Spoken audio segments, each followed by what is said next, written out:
Now we're going to do the final video of the day. And see, I've got the Stanley Cup final patch on my Montreal jersey. Figure, and I made sure it was in French. I ordered two in English, and then watching a game, I was like, all right, so I have to get it in French.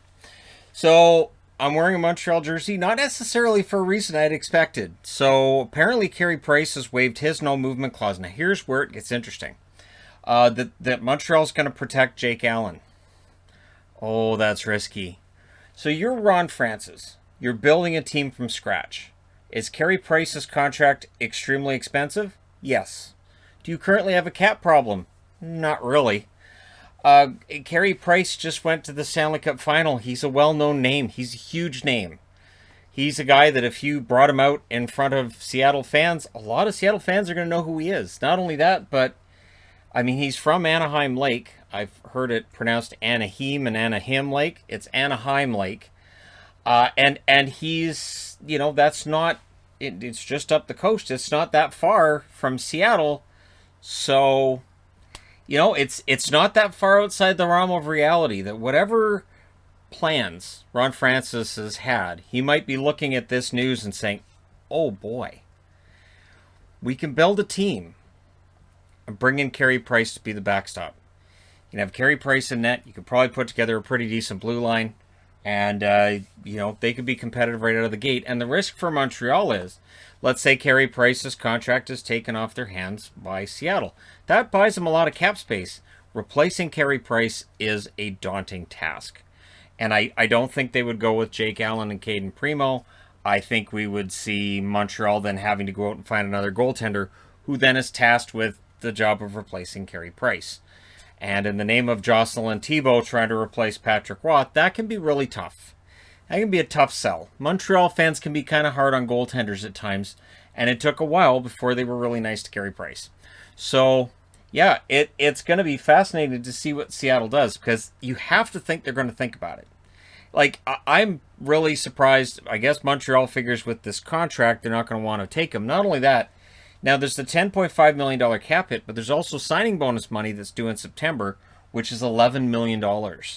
So if they take on Carey Price, it's an expensive contract. But it has to be tempting, right? So stay tuned. Also, reports are out there that Gabriel Landeskog is asking for a contract in the region of $9 million plus per season. And if that's the case, you can understand why Colorado would balk at that number. If you give Landeskog $9 million, you have to give McKinnon $9 million. I know McKinnon has said he's going to work with the team and he's not going to ask for a ton of money.